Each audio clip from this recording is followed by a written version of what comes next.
ಭಾರತಕ್ಕೆ ವಾಪಸ್ ಬರೋದು ಬಹುತೇಕ ಡೌಟ್ ಅಂತ ಹೇಳಲಾಗ್ತಾ ಇದೆ. ರೆಡ್ ಕಾರ್ನರ್ ನೋಟಿಸ್ ಕೊಟ್ಟರು ಪ್ರಜ್ವಲ್ ರೇವಣ್ಣರ ಪತ್ತೆ ಅಷ್ಟು ಸುಲಭವಲ್ಲ.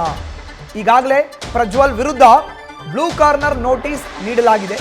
ಇದೀಗ ಪ್ರಜ್ವಲ್ ರೇವಣ್ಣಗೆ ರೆಡ್ ಕಾರ್ನರ್ ನೋಟಿಸ್ ನೀಡೋಕೆ ಸಕಲ ರೀತಿಯ ತಯಾರಿಗಳು ಆಗ್ತಾ ಇದೆ. ರೆಡ್ ಕಾರ್ನರ್ ನೋಟಿಸ್ ನೀಡಿದ್ರು ಸಾಕಷ್ಟು ಮಂದಿ ಈ ತನಕ ಅರೆಸ್ಟ್ ಆಗಿಲ್ಲ. ನೋಟಿಸ್ ನೀಡಿದ್ರು ಆರೋಪಿ ಹಸ್ತಾಂತರ ಮಾಡಿಕೊಳ್ಳೋದು ಕಷ್ಟ.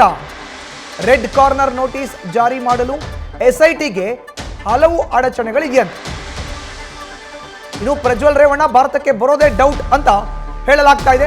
ಬ್ಲೂ ಕಾರ್ನರ್ ನೋಟಿಸ್ ಕೊಟ್ಟಿದ್ದಾಗಿದೆ, ಈಗ ರೆಡ್ ಕಾರ್ನರ್ ನೋಟಿಸ್ ಕೊಟ್ಟರು ಅವರ ಪತ್ತೆ ಆಗೋ ಅಂತದ್ದು ಅನುಮಾನ. ಹಲವು ಅಡಚಣೆಗಳು ಕೂಡ ಎಸ್ಐಟಿಗೆ ಎದುರಾಗ್ತಾ ಇದೆ ಅನ್ನೋ ಒಂದು ಮಾಹಿತಿ ಲಭ್ಯ ಆಗ್ತಾ ಇದೆ.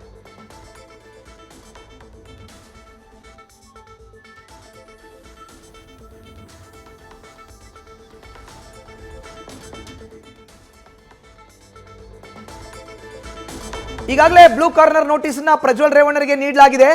ಆದರೆ ರೆಡ್ ಕಾರ್ನರ್ ನೋಟಿಸ್ ಕೊಡೋಕ್ಕೂ ಕೂಡ ಸಕಲ ರೀತಿಯ ಸಿದ್ಧತೆಗಳನ್ನ ಎಸ್ಐಟಿ ಮಾಡ್ಕೊಳ್ತಾ ಇದೆ. ಬಟ್ ವಿಚಾರ ಏನು ಅಂದ್ರೆ, ರೆಡ್ ಕಾರ್ನರ್ ನೋಟಿಸ್ ಕೊಟ್ಟರೂ ಕೂಡ ಅವ್ರನ್ನ ಇಲ್ಲಿಗೆ ಕರೆತರೋದು ಅಷ್ಟೊಂದು ಸುಲಭದ ಮಾತಲ್ಲ. ಎಸ್ಐಟಿಗೆ ಹಲವು ಅಡಚಣೆಗಳು ಇದೆಯಂತೆ. ಯಾಕೆಂದ್ರೆ ರೆಡ್ ಕಾರ್ನರ್ ನೋಟಿಸ್ ಕೊಟ್ಟಂತ ಎಷ್ಟೋ ಜನ ಈ ತನಕ ಅವ್ರನ್ನ ಪತ್ತೆ ಮಾಡಕ್ ಆಗಿಲ್ಲ ಅನ್ನೋ ಒಂದು ಮಾಹಿತಿ ಲಭ್ಯ ಆಗ್ತಾ ಇದೆ. ಹೆಚ್ಚಿನ ಮಾಹಿತಿ ನೀಡ್ತಾರೆ ನಮ್ಮ ಪ್ರತಿನಿಧಿ ಸಂದೇಶ್ ದೂರವಾಣಿ ಸಂಪರ್ಕದಲ್ಲಿ ಇದ್ದಾರೆ. ಸಂದೇಶ್, ಬ್ಲೂ ಕಾರ್ನರ್ ನೋಟಿಸ್ ಆಯ್ತು, ಈಗ ರೆಡ್ ಕಾರ್ನರ್ ನೋಟಿಸ್ ಕೂಡ ಕೊಡೋಕೆ ಎಸ್ಐಟಿ ಅಧಿಕಾರಿಗಳು ಮುಂದಾಗ್ತಾ ಇದ್ದಾರೆ. ವಿಷಯ ಏನು ಅಂದ್ರೆ, ಅವ್ರು ಭಾರತಕ್ಕೆ ಬರೋದೇ ಅನುಮಾನ ಪ್ರಜ್ವಲ್ ರೇವಣ್ಣ ಅನ್ನೋ ಮಾಹಿತಿ. ಏನಿದು ಪ್ರಕ್ರಿಯೆ ಸಂದೇಶ್?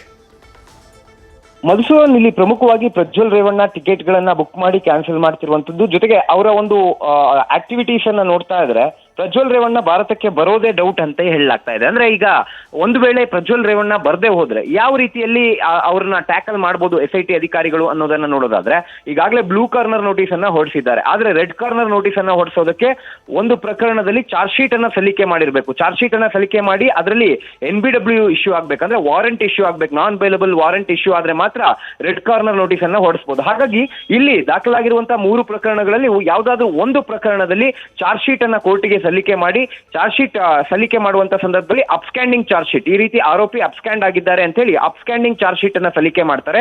ಸಲ್ಲಿಕೆ ಮಾಡಿದ ನಂತರ ಅಲ್ಲಿಂದ ಅಂದ್ರೆ ಕೋರ್ಟ್ ನಿಂದ ಒಂದು NBW ಇಶ್ಯೂ ಆಗುತ್ತೆ. ಅಂದ್ರೆ ನಾನ್ ಬೇಲಬಲ್ ವಾರೆಂಟ್ ಅನ್ನ ಇಶ್ಯೂ ಮಾಡಿ CID ಜೊತೆಗೆ CBI ಮುಖಾಂತರವಾಗಿ ಇಂಟರ್ಪೋಲ್ಗೆ ಮಾಹಿತಿಯನ್ನ ಕೊಡ್ತಾರೆ. ಮಾಹಿತಿಯನ್ನ ಕೊಟ್ಟ ಬಳಿಕ ಅವರ ಮುಖಾಂತರ ಕಾರ್ನರ್ ನೋಟಿಸ್ ಅನ್ನ ಹೊರಡಿಸಬೇಕಾಗುತ್ತೆ. ಆದ್ರೆ ರೆಡ್ ಕಾರ್ನರ್ ನೋಟಿಸ್ ಹೊರಡಿಸಿದ ಮಾತ್ರಕ್ಕೆ ಅವರನ್ನ ಈಗ ಹೋಗಿ ಕರ್ಕೊಂಡು ಬರುವಂತಹ ಒಂದು ಪವರ್ಸ್ ಅಧಿಕಾರಿಗಳಿಗೆ ಇಲ್ಲ. ಇಂಟರ್ಪೋಲ್ ಅಧಿಕಾರಿಗಳಾಗಿದ್ರು ಕೂಡ ಅವ್ರಿಗೆ ಇರೋದಿಲ್ಲ. ಹಾಗಾಗಿ ಇದು red corner notice blue corner ನೋಟಿಸ್ಗೆ ಇರುವಂತಹ ಒಂದೇ ವ್ಯತ್ಯಾಸ ಅಂದ್ರೆ, ಚಾರ್ಜ್ ಶೀಟ್ ಗಿನ್ನ ಮುನ್ನವೇ ಕೊಡುವಂತಹ ನೋಟಿಸ್ಗೆ ಬ್ಲೂ ಕಾರ್ನರ್ ನೋಟಿಸ್ ಅಂತ ಕರೀತಾರೆ, ಚಾರ್ಜ್ ಶೀಟ್ ನಂತರ ಕೊಡುವಂತಹ ನೋಟಿಸ್ಗೆ ರೆಡ್ ಕಾರ್ನರ್ ನೋಟಿಸ್ ಅಂತ ಕರೀತಾರೆ. ಅಂದ್ರೆ ಒಂದು ವೇಳೆ ಇಂಥದ್ದೇ ರಾಷ್ಟ್ರದಲ್ಲಿ ಪ್ರಜ್ವಲ್ ರೇವಣ್ಣ ಇದ್ದಾನೆ ಅಂತ ಗೊತ್ತಾದ್ರೆ ಆಗ ಇಂಟರ್ಪೋಲ್ ಮುಖಾಂತರವಾಗಿ ರೆಡ್ ಕಾರ್ನರ್ ನೋಟಿಸ್ ಏನು ಹೊರಡಿಸಿರ್ತಾರೆ, ಆ ರೆಡ್ ಕಾರ್ನರ್ ನೋಟಿಸ್ ನ ಮುಖಾಂತರವಾಗಿ ಅಲ್ಲಿನ ನ್ಯಾಯಾಲಯಕ್ಕೆ ಮನವಿಯನ್ನ ಮಾಡ್ಕೋಬೇಕು. ಅಂದ್ರೆ ಇಲ್ಲಿ ಕಂಪ್ಲೀಟ್ ಏನ್ ಚಾರ್ಜ್ ಶೀಟ್ ಅನ್ನ ಸಲ್ಲಿಕೆ ಮಾಡಿರ್ತಾರೆ, ಆ ಚಾರ್ಜ್ ಶೀಟ್ ಅನ್ನ ಅಲ್ಲಿನ ಭಾಷೆಗೆ ಅಂದ್ರೆ ಆ ರಾಷ್ಟ್ರದ ಭಾಷೆಗೆ ತರ್ಜುಮೆ ಮಾಡಿ ಅಥವಾ ಟ್ರಾನ್ಸ್ಲೇಟ್ ಅನ್ನ ಮಾಡಿ ಕಂಪ್ಲೀಟ್ ಆದ ಒಂದು ಕೇಸ್ ಫೈಲ್ ಅನ್ನ ಕೊಡ್ಬೇಕಾಗುತ್ತೆ.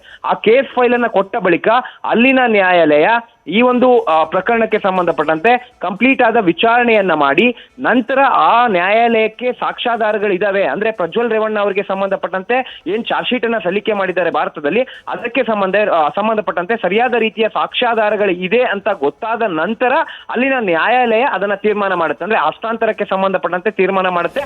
ಅವೆಲ್ಲವಕ್ಕೂ ಮುನ್ನ ಎರಡೂ ರಾಷ್ಟ್ರಗಳ ಮಧ್ಯೆ ಅಂದ್ರೆ ಭಾರತ ಮತ್ತೆ ಪ್ರಜ್ವಲ್ ರೇವಣ್ಣ ಅವರು ಇರುವಂತಹ ರಾಷ್ಟ್ರದ ಮಧ್ಯೆ ಎಕ್ಸ್ಟ್ರಾಡಿಷನ್ ಟ್ರೀಟಿ ಇರಬೇಕಾಗುತ್ತೆ. ಅಂದ್ರೆ ಹಸ್ತಾಂತರ ಒಪ್ಪಂದ ಕಾಯ್ದೆ ಇರಬೇಕಾಗುತ್ತೆ. ಹಾಗಾಗಿ ಆ ಕಾಯ್ದೆ ಇತ್ತು ಅಂದ್ರೆ ಅದಾದ ನಂತರ ಈ ಎಲ್ಲಾ ಪ್ರೊಸೀಜರ್ ಅನ್ನ ಮುಗಿಸಿ ನ್ಯಾಯಾಲಯ ಅನುಮತಿಯನ್ನ ಕೊಟ್ರೆ ಮಾತ್ರ ಅವರನ್ನ ಹಸ್ತಾಂತರ ಮಾಡ್ಕೋಬಹುದು. ಯಾಕಂದ್ರೆ ರೆಡ್ ಕಾರ್ನರ್ ನೋಟಿಸ್ ಅನ್ನ ಹೊರಡಿಸಿರುವಂತವ್ರು ಸಾಕಷ್ಟು ಜನ ಈಗಲೂ ಕೂಡ ಇದ್ದಾರೆ. ಅದರಲ್ಲಿ ಫಾರ್ ಎಕ್ಸಾಂಪಲ್ ಈಗಾಗಲೇ ಲಲಿತ್ ಮೋದಿ ಆಗಿರ್ಬೋದು, ವಿಜಯ್ ಮಲ್ಯ ಆಗಿರ್ಬೋದು, ನಿತ್ಯಾನಂದ ಆಗಿರ್ಬೋದು, ದಾವೂದ್ ಇಬ್ರಾಹಿಂ ಆಗಿರ್ಬೋದು, ಈ ರೀತಿಯಲ್ಲಿ ಸಾಕಷ್ಟು ಜನರಿಗೆ ಈಗಾಗಲೇ ರೆಡ್ ಕಾರ್ನರ್ ನೋಟಿಸ್ ಅನ್ನ ಹೊರಡಿಸಿದ್ದಾರೆ. ಆದ್ರೆ ಅವರನ್ನ ಇಲ್ಲಿವರೆಗೂ ಕೂಡ ವಾಪಸ್ ಭಾರತಕ್ಕೆ ಕರ್ತರೋದಕ್ಕೆ ಆಗಿಲ್ಲ. ಯಾಕಂದ್ರೆ ಈ ಎಲ್ಲಾ ಕಾನೂನಿನ ಪ್ರಕ್ರಿಯೆಗಳು ಸಾಕಷ್ಟು ಇರ್ತವೆ. ಹಾಗಾಗಿ ಈಗ ಸದ್ಯ ಯಾವ ದೇಶದಲ್ಲಿ ಇದ್ದಾನೆ ಅನ್ನೋದಕ್ಕೆ ಸಂಬಂಧಪಟ್ಟಂತೆ ಒಂದು ಟೀಮ್ ವರ್ಕ್ ಮಾಡಿದ್ರೆ ಇಂಟರ್ಪೋಲ್ ಮುಖಾಂತರವಾಗಿ, ಮತ್ತೊಂದು ಟೀಮ್ ಈ ಪ್ರಕರಣದ ಒಂದು ಚಾರ್ಜ್ ಶೀಟ್ ಅನ್ನ ಸಲ್ಲಿಸಿ NBW ಅನ್ನ ಇಶ್ಯೂ ಮಾಡಿಸಿ ನಂತರ ಅದನ್ನ ಇಂಟರ್ಪೋಲ್ ಮುಖಾಂತರವಾಗಿ ರೆಡ್ ಕಾರ್ನರ್ ನೋಟಿಸ್ಗೆ ತರುವಂತ ಕೆಲಸವನ್ನ ಅಲ್ಲಿ ಮಾಡ್ತಾ ಹೋಗ್ಬೇಕಾಗುತ್ತೆ. ಹಾಗಾಗಿ ಸಾಕಷ್ಟು ಕಾನೂನು ಪ್ರಕ್ರಿಯೆಗಳಿರೋದ್ರಿಂದ ಮುಂದಿನ ಹಂತದಲ್ಲಿ ಕಾದ್ ನೋಡ್ಬೇಕು ಯಾವ ರೀತಿಯ